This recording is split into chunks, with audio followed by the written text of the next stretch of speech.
Sujata Tibrewala, Community Development Manager for Networking at Intel. So like my predecessor said, this is a free resource, software.intel.com/networking, ton of developer level articles. So today I'm going to talk about 5G network transformation, what it means to Intel and what we are doing. I'll try to do it in 5 minutes. So I will not harp on what 5G is, that's not the topic, but then with 5G we say 50 billion connected devices, 1000x capacity, latency reduction, 10x latency reduction. So what are the requirements? What does it translate to? So 5G is not just a next generation network, not a better or whatever, right? So it's also a heterogeneous network of different wireless technologies. It is, of course, ultra low latency, high bandwidth, low cost, and low power.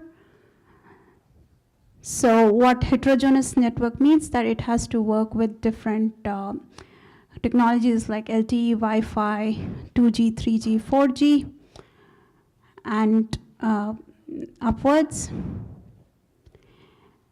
And also, it has to meet the disparate network demands.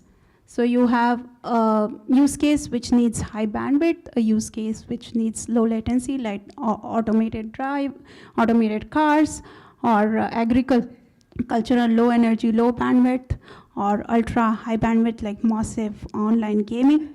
It has to meet all those requirements. It's not working. So what do we do about that? So one of the things is edge, and Lisa talked about it. So moving services to the edge, closer to where the user is one of the solutions, right?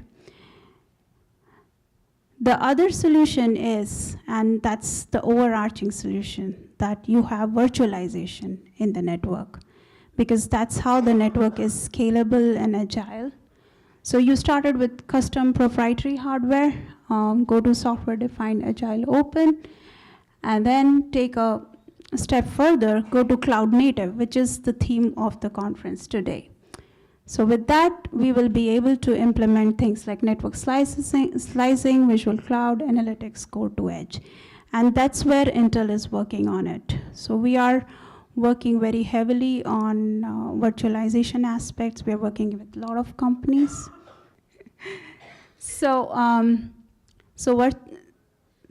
5G is not going to happen just if you do work in silos, right? So it has to be end to end. So you start from the devices, go to the access, core, and cloud. Everything has to be virtualized. Everything has to meet the requirements which I listed out earlier, right?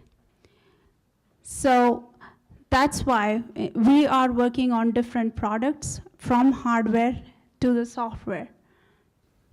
Okay, so here's a laundry list of the different products.